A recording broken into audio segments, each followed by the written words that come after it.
प्रमोद प्रेमी का एक लाजवाब सॉन्ग आप लोगों के बीच में आ रहा है। जी हाँ दोस्तों, आपका स्वागत है बाबा खबरी पर और ऐसे भोजपुरी अपडेट आपको यहाँ मिलते रहते हैं। तो बात करते हैं प्रमोद प्रेमी के बारे में। जी हाँ, इनका एक काफ़ी लाजवाब गाना कल आप लोगों के बीच में आ रहा है, जिस गाने का नाम है ओठवा से ओठवा सटे। 14 जनवरी को ये गाना आपको प्रमोद प्रेमी इंटरटेनमेंट के चैनल से रिलीज कर दिया जाएगा। बात करते हैं इस वीडियो सॉन्ग के बारे में। जी हाँ, प्रमोद प्रेमी के साथ आपको रानी देखने को मिलेंगी, जो कि काफ़ी लाजवाब एक्ट्रेस हैं और काफ़ी अच्छे तरीके से वो डांस भी करती हैं और पब्लिक उन्हें खूब पसंद करती है। और इस गाने में आपको प्रमोद प्रेमी के साथ करिश्मा कक्कर की आवाज़ सुनने को मिलेगी, जो कि काफ़ी बेहद और लाजवाब गाना होने वाला है।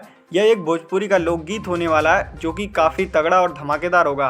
और आपको पता है प्रमोद प्रेमी अपने रंगदारी मिजाज के लिए फेमस हैं और रंगदारी गाना काफ़ी लाजवाब और धमाकेदार तरीके से लाते हैं। लेकिन ओठवा से ओठवा सटे उनका ये गाना काफ़ी लाजवाब और धमाकेदार होने वाला है और प्रमोद प्रेमी जब मार्केट में आते हैं तो बवाल मचाते हैं। एल्बम इंडस्ट्री का एक किंग कहा जाता है। जी हाँ दोस्तों, प्रमोद प्रेमी एक लाजवाब गायक हैं और भोजपुरी इंडस्ट्री में काफ़ी लाजवाब और हिट गाने देते हैं। 14 जनवरी को इनका गाना रिलीज हो रहा है ओठवा से ओठवा सटे प्रमोद प्रेमी इंटरटेनमेंट के चैनल से। तो हमें देख के ज़रूर बताइएगा आपको गाना कैसा लगा।